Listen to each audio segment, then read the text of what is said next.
متی اللہ جان کا تھا اور نہ ہی اسد طور کا تھا اور نہ ہی ہمارا ہے.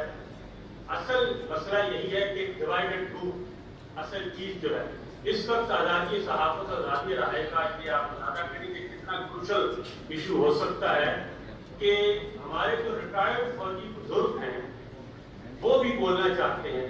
ان کی پریس کانفرنس کو اٹھا دیا گیا اور اس کے بعد ان کا پانی بند کر دیا گیا, ان کے پینشن بند کر دی گئی. اب یہ فیصلہ گورنمنٹ نے کرنا ہے یا پھر کسی اور نے کرنا ہے. پینشن بند کر دی. پینشن بند کرنے کا مطلب ہے ان کا آپ نے جو معاش کا ذریعہ وہ بند کر دیا صرف اس وجہ سے کہ ان کا نیریٹو جو ہے وہ آپ آگے نہیں بڑھا رہے اور ان کا پوائنٹ آف ویو وہ آگے نہیں بڑھا رہے. تو آرٹیکل 19 ہو, باقی معاملات ہوں, پھر اسی طریقے سے فرد اللہ بابر صاحب نے کچھ باتیں کی ہیں وہ بالکل درست ہیں, لیکن اصل مسئلہ یہ ہے کہ جب ہمیں طاقت ملتی ہے, جب ہمیں اختیار ملتا ہے تو اس وقت ہم ان باتوں کو اگنور کر رہے ہوتے ہیں. یہ عمران خان صاحب کو بھی پتا ہے, فرد اللہ بابر صاحب کو بھی پتا ہے اور حامد میر صاحب کو بھی پتا ہے, باقی جو دوست بیٹھے ہیں ان کو بھی پتا ہے کہ وزارت اطلاعات و نشریات کون چلاتا ہے. کیا وزارت اطلاعات و نشریات وزیر اطلاعات چلا رہے ہوتے ہیں؟ کیا وزارت اطلاعات و نشریات PIB چلا رہا ہوتا ہے؟ کیا وزارت اطلاعات و نشریات کیبنٹ بلاک چلا رہا ہوتا ہے؟ کوئی بھی نہیں چلا رہا ہوتا ہے. وہ بیچارے صرف جمع تفریح کر رہے ہوتے ہیں. کیا کیمرہ کو حکم وزارت اطلاعات و نشریات دیتا ہے کہ فلاں ٹی وی چینل جو ہے اس کو کیبل سے اڑا دیں اور فلاں کو آگے پیچھے کرتے ہیں؟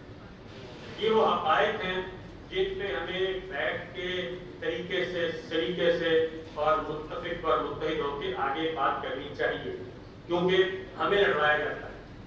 سویلین کو آپس میں لڑوا سے اتنی دشمنیاں پیدا کر دی جاتی ہیں کہ ٹاکنگ ٹرمز ختم ہو جاتے ہیں.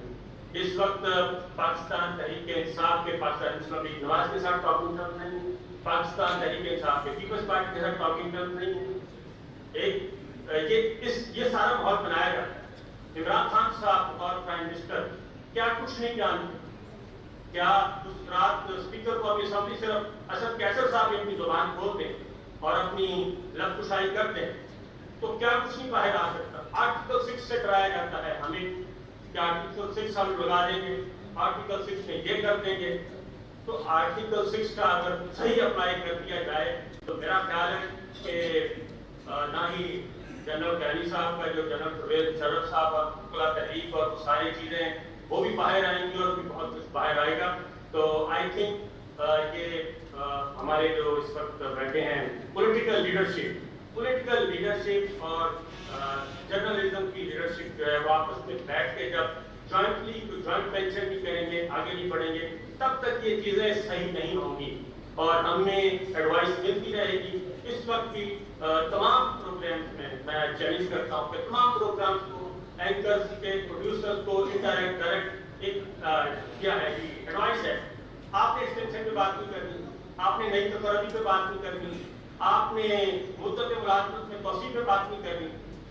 تو یہ کس حد تک کنٹرول کیا جا رہا ہے اور جو ریٹائرڈ فوجی بزرگ کی تنقید وہ اختلاف رائے رکھتے ہیں اور اظہار رائے کرنا چاہتے ہیں, وہ تمام جو ان کے پینل پہ تھے کہ بتایا جاتا تھا کہ ہمیں یہ لوگ ہیں کہ ان کو آپ دیا کریں ٹی وی چینل پہ اپنے پروگرامز میں, اب وہ نیگیٹو لسٹ میں چلے گئے ہیں اور پازیٹیو لسٹ میں کوئی اور آ گیا. پاکستان ٹیلی ویژن ہو, وزارت اطلاعات و نشریات ہو, اس میں میرا بھی خیال کہ ان اداروں کا کوئی رول ہے.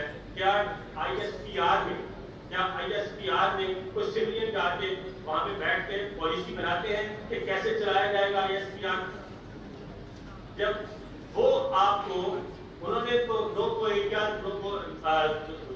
رکھے ہوئے ہیں, نو کو ایریا وہ تو پروٹیکٹڈ زون ہے, تو پھر کیا وجہ ہے کہ شبلی فراز صاحب سے پوچھیں, فواد چودھری صاحب سے پوچھیں, مریم عرب صاحب سے پوچھیں, یہ سارے جو تگڑے وزارت اطلاعات و نشریات کے رہے ہیں ان کو کتنے مسائل کا سامنا ہے. جب تک ہم حقائق اور صحیح رخ پہ نہیں جائیں گے, یہ لگی لکھی وغیرہ باتیں نہیں کریں گے, اور اگر ہم نے جمہوریت کو اور آئین کی بالادستی کی بات کرنی ہے تو پھر آرٹیکل 19 میں یہ جو بٹس لگائے گئے ہیں اور اس میں جو پولیٹیکل ڈیسیجنز ہیں مسلح افواج کے سربراہ کرتے ہیں وہ بالکل الگ ہونے چاہیے ان کو. اور اسی طریقے سے میں اپنی جوڈیشری سے بھی بات کروں گا کہ جوڈیشری بھی جب پولیٹیکل ڈیسیجن لیتی ہے تو اس پہ بھی ہمیں بات کرنے کا حق ملنا چاہیے. تو یہ میری گزارشات ہے. باقی آپ کو یوتھ اللہ تعالیٰ ہم سب کے لیے بہتریاں پیدا کریں.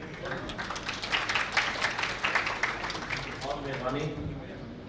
ہم صحافیوں کو تو بڑی پریشانیاں رہتی ہیں، لیکن میں نے دیکھا خان صاحب آپ کی حکومت میں ایک گلہ ہے